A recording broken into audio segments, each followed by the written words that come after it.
भाई ये अभी तक का सबसे प्रीमियम 4K प्रोजेक्टर जो मैंने टेस्ट किया है अपने चैनल पे और अपनी लाइफ में एक्सपीरियंस किया है। एंड ऑब्वियसली प्रीमियम तो प्राइसिंग की बात तो मैं बाद में करूंगा। यार डिस्क्रिप्शन मत खोलो यार, अच्छा लगेगा भाई की वीडियो का रिटेंशन खराब होता तुम पहले देख के दिल से बुरा लगता भाई। ये है बेनक्यू का GP520 4K प्रोजेक्टर है, एंड्रॉइड ऑपरेटिंग सिस्टम है, HDR है और पिक्चर क्वालिटी तो ओहो हो क्या ही बातचीत। सारी चीजें कवर करेंगे, मल्टीमीडिया, गेमिंग, क्या क्या इसके अंदर फीचर्स है। भाई 3D तक मैं मूवीज देख सकता हूं अब इसके अंदर, सारा कुछ इंट्रो में बता दो क्या। तो भाई यहाँ पे देखो डब्बे में हमारे को एक प्रोजेक्टर मिल जाता है, एक रिमोट है, साथ में 2 AAA बैटरीज मिल जाएंगी, 250 वॉट का पावर अडाप्टर, पावर कॉर्ड मिल जाती है। एक चीज मेरे को फील हुई, एक कैरिंग केस होना चाहिए था बॉक्स के अंदर, और लेंस कैप भी नहीं है बॉक्स के अंदर। भाई लेंस वैसे तो काफी अंदर की तरफ है, ऐसा कोई स्क्रैच वगैरह पड़ने की दिक्कत नहीं है, बट अचानक कुछ लग जाए तो वहां पे दिक्कत हो सकती है। और हाँ एक चीज मैं बता दूं, पूरी वीडियो में थोड़ा थोड़ा फ्लिकर दिखाई देगा, जहां जहां भी प्रोजेक्शन आप देखोगे तो वो प्रोजेक्शन कैमरा की वजह से रियल लाइफ में दिखाई नहीं देता। और यहाँ पे प्रोजेक्टर में टॉप में हमारे को 1.4 इंच का ट्राइपॉड माउंट मिल जाता है, यानी कि अगर आपको सीलिंग वगैरह पे माउंट करना हो कुछ इस तरीके से। और सामने हमारे को पावर बटन, एक ब्लूटूथ वाला बटन है, वॉल्यूम अप डाउन के बटन और 2 सेंसर मिल जाएंगे, जिसमें से एक एम्बिएंट लाइट सेंसर है और एक इंफ्रारेड सेंसर है। और लेफ्ट राइट में स्पीकर्स मिल जाएंगे और इन्हीं स्पीकर्स के साथ एयर इनटेक के वेंट्स भी हैं। पंखा चलता है ना 4K प्रोजेक्टर है, लैंप चलता है तो ठंडक मेंटेन रहती है। और फ्रंट में हमारे को प्रोजेक्शन का लेंस मिल जाएगा, साथ में 3 सेंसर है, जिसमें फर्स्ट हमारा टाइम ऑफ फ्लाइट सेंसर है, दूसरा IR रिमोट सेंसर है और तीसरा हमारा ऑटो फोकस का सेंसर है। भाई ऑटो फोकस इसका बताता हूं भी आगे। एंड बॉटम में भी हमारे को ट्राइपॉड माउंट मिल जाता है और पीछे की तरफ भी एक माउंट हो गया और साथ में इसके पोर्ट्स वगैरह हो गए। और प्रोजेक्टर का वेट अच्छा खासा है, 3.7 kg का प्रोजेक्टर है। और अगर आप अडाप्टर भी यूज कर लेते हो तो 5 kg के आसपास वेट हो जाता है। तो अगर आप ट्रैवल वगैरह भी करते हो, प्रोजेक्टर साथ में ले जाना है, 5 kg वेट एक बैकपैक के अंदर ठीक मैनेज हो जाता है। और तीनों तरफ हमें ट्राइपॉड माउंट मिल जाता है, तो आपको किसी भी तरह माउंट करना हो, आपको फ्रंट में करना है, अपवर्ड डायरेक्शन रखना है, सीलिंग करना है या इन्वर्टेड भी करना है, सब तरीके से आप इसको माउंट कर पाओगे। और पीछे की तरफ एक USB 2.0 का पोर्ट मिलता है, जो बेसिकली सर्विस या फर्मवेयर अपडेट वगैरह में यूज होता है। उसके अलावा दूसरा एक और USB 2.0 का पोर्ट है, जिसके अंदर आप अप टू 32 GB की पेन ड्राइव वगैरह या कोई भी स्टोरेज लगा सकते हो। 32 GB तक एक्सटर्नल स्टोरेज डिटेक्ट करता है और उससे ऊपर की कोई भी स्टोरेज लगाते हैं तो उसे as an internal storage convert करने के लिए फॉर्मेट करने को बोलता है। और हमने वैसे किया था अपनी एक हार्ड ड्राइव को फॉर्मेट वगैरह, लेकिन हम उसके अंदर कुछ भी अगर डाल रहे थे ना तो वो दिखाई नहीं रहा था, उसके अंदर कोई भी फाइल, वो बिल्कुल एम्प्टी दिखा रहा था। लेकिन अगर सिस्टम से कनेक्ट करते तो दिखाता है फाइल्स वगैरह। बाकी 32 GB तक अगर आप पेन ड्राइव वगैरह लगाओगे तो उसमें कोई मूवीज या कोई गाने वगैरह लोड करने हो, वैसे बहुत रेयरली लोग USB यूज करते हैं आजकल, तो HDMI, मिररिंग और OTT वगैरह एंड्रॉइड गूगल टीवी की तरह चलता है ये। और उसके अलावा एक टाइप सी पोर्ट है जो PD आउटपुट को सपोर्ट करता है, मैक्सिमम 18 वॉट तक की पावर देता है। कोई भी डिवाइस अगर आप कनेक्ट करो टाइप सी के थ्रू तो आप उसको चार्ज कर सकते हो ठीक ठाक पावर पे। उसके अलावा ये type C port display output को भी सपोर्ट करता है, मैक्सिमम 4K 60 FPS। और टाइप सी है तो जो भी devices type C display output को सपोर्ट करते हैं, जैसे लैपटॉप से कनेक्ट कर लिया, कोई स्मार्टफोन हो गया टाइप सी वाला, या कोई हैंडहेल्ड जो भी है जिसमें भी टाइप सी आउटपुट आ सकता है, तो वो आप प्रोजेक्शन उसके थ्रू कर सकते हो। और HDMI 2.1 का पोर्ट है जो 4K 60 FPS को सपोर्ट करता है। 2.1 है तो ALLM का भी सपोर्ट मिलेगा अगर आप एक गेमिंग कंसोल लगाते हो। और एक और HDMI 2.1 का पोर्ट है जो EARC को भी सपोर्ट करता है। अगर आपको कोई साउंड बार वगैरह कनेक्ट करनी है EARC सपोर्ट वाली, तो फुल थिएटर सिस्टम है, तब तगड़ा प्रोजेक्टर लगाओगे। थिएटर सिस्टम बनाना तो बनता है, पैसे एक जगह नहीं खर्चने होते, ज्यादा जगह खर्चने होते हैं, तभी तो बढ़िया भाई की मूवी देखने में घर पे। और एक 3.5mm ऑक्स पोर्ट मिल जाता है, उसमें हेडफोन कनेक्ट करने हो, ऑक्स वाला स्पीकर वगैरह कनेक्ट करना हो, रेयरली यूज्ड अगर एक बढ़िया प्रीमियम फीलिंग आप ले रहे हो तो। और इसके साथ इसका एक रिमोट भी मिलता है। एंड वैसे अगर आपको रिमोट यूज नहीं करना तो उसकी एक एप्लीकेशन भी आती है स्मार्ट रिमोट करके, जिससे आप स्मार्टफोन के थ्रू ही अपना पूरा प्रोजेक्टर कंट्रोल कर पाओगे। एंड रिमोट हमारा कुछ ऐसा है जिसके अंदर power button, profile button, arrow keys जैसे एक रिमोट होता है। ये सारी चीजें आप वीडियो पॉज करके देख सकते हो। और एक अच्छी चीज, इसका रिमोट IR और ब्लूटूथ दोनों को सपोर्ट करता है। वैसे ब्लूटूथ के थ्रू कनेक्टेड है हमारा, तो उसमें क्या होता है ना, किसी भी डायरेक्शन में रेंज भी ज्यादा मिलती है, कैसे भी यूज कर सकते हो। लेकिन अगर ब्लूटूथ के थ्रू कनेक्टेड नहीं है तो इसके इंफ्रारेड सेंसर के थ्रू चलेगा, जो हमारे को टॉप और फ्रंट में मिलती है, लेकिन इसमें प्रोजेक्टर की तरफ रिमोट करके रखना पड़ता है। और थोड़ी सी तकनीकी बातें, Wi-Fi 6, Bluetooth version 5.2, 2 GB RAM मिलती है, 16 GB इसके अंदर इंटरनल स्टोरेज है। और फोन वगैरह भी आप कास्ट कर सकते हो, एंड्रॉइड, iOS आपको कास्ट करना है उसके अंदर। और iOS में एक चीज देख रहा था भाई, अब तो YouTube भी चलना बंद हो चुका है। वो HDCP का सपोर्ट होता है ना, जिसमें आप OTT वगैरह नहीं चला पाते, प्रोजेक्ट नहीं कर पाते, जिससे लोग रिकॉर्ड वगैरह ना कर ले, तो अब तो YouTube पे चलना बंद हो गया।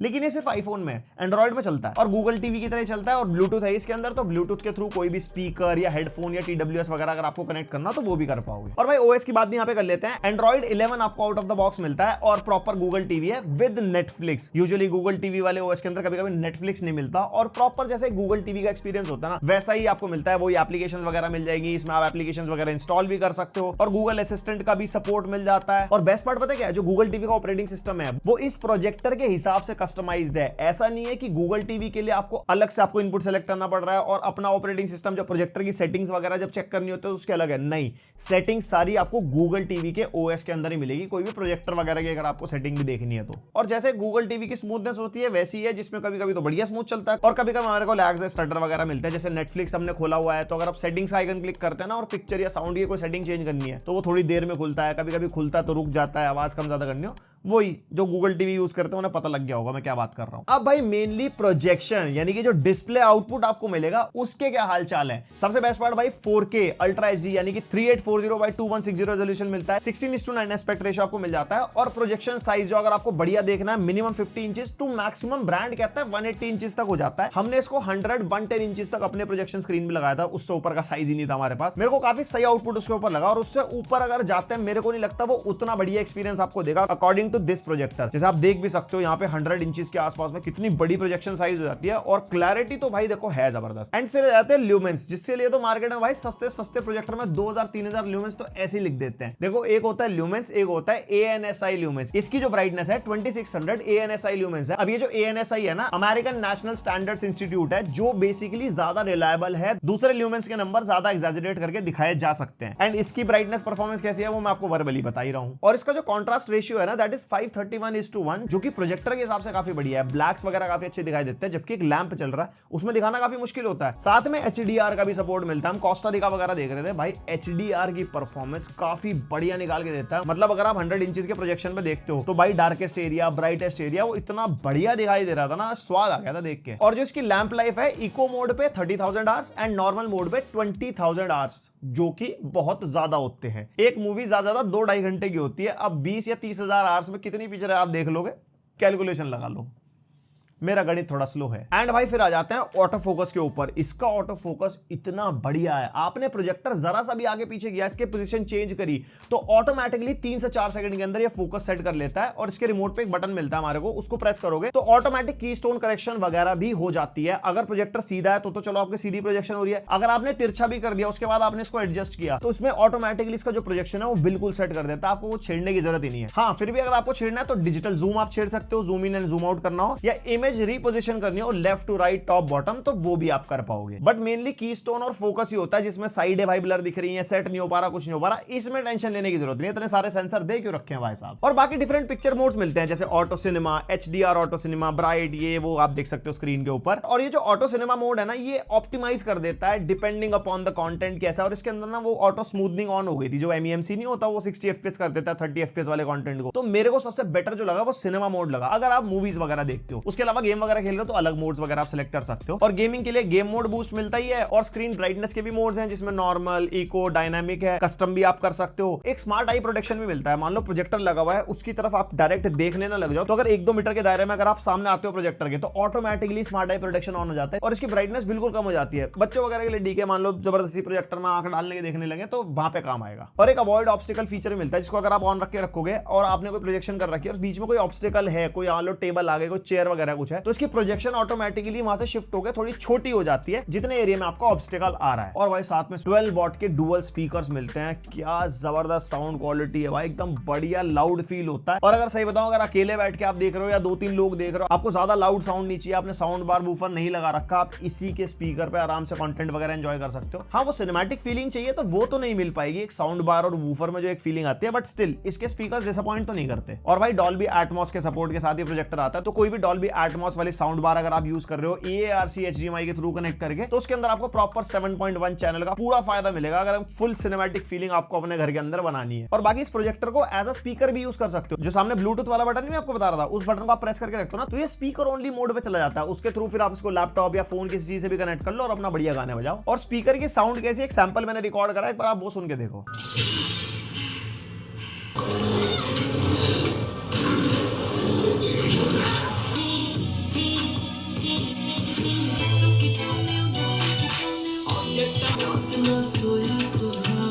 अब अब थोड़ी डिटेल में एक्सपीरियंस की बात कर लेते हैं। भाई देखो, अगर YouTube वगैरह आप देख रहे हो तो प्रॉपर 4K 60 HDR का सपोर्ट मिलता है। कोस्टा रिका वगैरह हमने चलाया, बढ़िया डायनामिक रेंज की परफॉर्मेंस, ब्राइटनेस बहुत जबरदस्त, और जो कलर्स वगैरह भी हैं जैसे ग्रीन्स हैं, रेड्स हैं, वो इतने बढ़िया दिखाई देते हैं भाई साहब इस पे। और HDR की अच्छी परफॉर्मेंस एक प्रोजेक्टर के मामले में सबसे ज्यादा तब पता लगता है कि कुछ भी वो ओवर एक्सपोज ना करे। भाई जो ब्राइटेस्ट पार्ट है वो ब्राइटेस्ट पार्ट भी दिखे और जो डार्केस्ट पार्ट है वो भी दिखे, वहीं से पता लगता है। और इसकी HDR की परफॉर्मेंस डेफिनेटली बढ़िया है। और उसके अलावा OTT पे भी हमने डिफरेंट मूवीज एक्सपीरियंस करके देखी। एक चीज जो मैंने नोटिस करी, देखो ब्राइटनेस तो ऑब्वियसली बढ़िया है ही। अगर आप बिल्कुल डार्क एनवायरनमेंट में देख रहे हो ना तो प्रोजेक्शन बहुत मजा आता है देखने में। लेकिन क्या होता है ना, कभी कभी अगर कमरे में छोटा मोटा भी लाइट सोर्स है तो वो हैम्पर करता है आपका एक्सपीरियंस। इसके केस में ऐसा नहीं है। जैसे अपने रूम में थोड़ी बहुत लाइट ऑन रखी, कोई लैंप वगैरह ऑन कर दिया, कुछ है, उसके बावजूद भी जो प्रोजेक्शन की क्वालिटी है ना भाई, वो बढ़िया विजिबल रहती है। और जो कलर्स वगैरह है वो काफी पंची प्रोड्यूस करता है। पूरी स्क्रीन में कलर प्रोजेक्शन अच्छा है, even in the corners also. Usually projectors में ना कॉर्नर्स में काफी कॉम्प्रोमाइज रहता है, सेंटर हमारा ज्यादा बढ़िया चलता है, बट इसके केस में ऐसा नहीं है, प्रॉपर पूरा प्रोजेक्शन ही बढ़िया रहता है। और फिर बात है कि गेमिंग की, हमने PlayStation 5 इस पे कनेक्ट किया। अब डॉल्बी एटमॉस का भी सपोर्ट मिलता है, हमने तो साउंड बार भी लगा दी थी साथ में। और भाई 4K 60 FPS का बढ़िया सपोर्ट मिलता है। और साथ में ALLM auto low latency mode जो हमारा सपोर्ट करता है, उसके अंदर क्या होता है ना, इनपुट लैग वगैरह कम हो जाता है, तो गेमिंग एक्सपीरियंस डेफिनेटली आपका बढ़िया रहेगा। वो मूवीज की तरह ही काम करता है। अब इतनी भाई 100 इंच के ऊपर जब स्पाइडरमैन खेले बंदा, टेकन की फाइट चल रही हो, भाई मजा आ जाता है गेम खेलने पे। एंड इतने ब्राइट प्रोजेक्टर पे पहली बार हम सब गेमिंग करके देख रहे थे, तो जो एक्सपीरियंस जो मिल रहा था ना, जैसे फीफा खेल के देखा हमने, तो जो भाई फील्ड वगैरह दिख रही थी, कुछ दिख रही थी, एक टाइम बाद तो धीरे धीरे ब्रेन ने एक्सेप्ट कर लिया था कि हमें प्रोजेक्टर पे नहीं बैठे, हमने एक बड़ा टीवी लगा रखा है। लेकिन ऑब्वियसली बात है, जो प्रोजेक्टर के हिसाब से हमारे को आउटपुट मिला था वो भाई बहुत ही नेक्स्ट लेवल था। हाँ, अगर प्रेजेंटेशन या टेक्स्ट वगैरह के लिए यूज करना है प्रोजेक्टर, क्योंकि इतना प्रीमियम प्रोजेक्टर कोई करेगा नहीं यूज, उसमें तो सस्ते वाले भी काम कर देते हैं। टेक्स्ट वगैरह भी हम चेक कर रहे थे, बढ़िया क्लियर टेक्स्ट दिखाई देते हैं। और जो कॉर्नर्स वगैरह भी है उसके अंदर भी कोई ऐसा ब्लर वगैरह हमारे को नहीं मिल रहा था। और भाई सबसे बड़ा हाईलाइट इस प्रोजेक्टर का, इसके अंदर हमारे को एक 3D मोड मिलता है। इसके अंदर आप कोई भी कंटेंट प्ले करोगे ना तो 3D मोड वाला फीचर आपको एक्टिव मिल जाता है। पिक्चर वाली सेटिंग्स में जाना पड़ता है। लेकिन ये काम कैसे करता है, कुछ कंटेंट तुमने देखे होंगे ना जो साइड बाय साइड में हमारे को YouTube पे दिखाई देते हैं। इस टाइप के कंटेंट वैसे या तो 360 वाले होते हैं या VR हेडसेट्स के लिए बने होते हैं। लेकिन अगर आपको 3D ग्लास लगा के कंटेंट देखना है तो इसके अंदर कोई भी साइड बाय साइड वाला या टॉप बॉटम वाला कंटेंट होगा, उसको जैसे आप कन्वर्ट करोगे तो प्रॉपर वो 3D में कन्वर्ट हो जाता है। और कुछ इस तरीके का चश्मा आपको लेना पड़ेगा, 3000 रुपए के आसपास मिल जाता है Amazon से। और उसके बाद जो 3D का एक्सपीरियंस मिलता है, हाँ वो 200-300 वाले ग्लासेस भी मिलते हैं, वो रेड सियान वाले, जिसका एक्सपीरियंस भाई बहुत ही भद्दा होता है। जो ये वाला ग्लास है ना, और जो ये वाला 3D में आपको बता रहा हूँ, टॉप बॉटम और लेफ्ट राइट वाला, ये प्रॉपर वही फीलिंग देता है जो हमारे को सिनेमा हॉल में मिलती है। जैसे स्पाइडरमैन हम देख रहे थे, एक ही फुटेज हमारे को मिली YouTube के ऊपर। इसके अलावा अगर आपको 3D मूवीज चाहिए तो ऑनलाइन मिल जाती है, जिसको आप खरीद भी सकते हो। और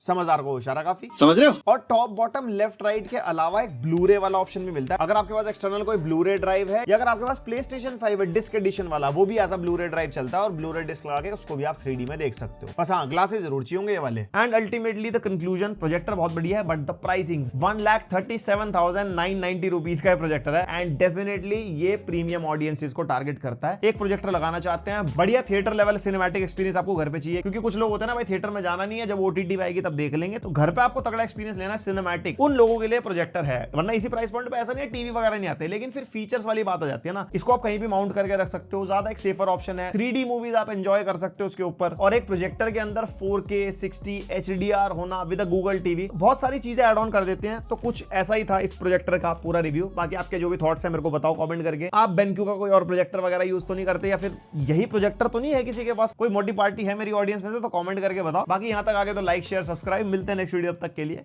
बाय।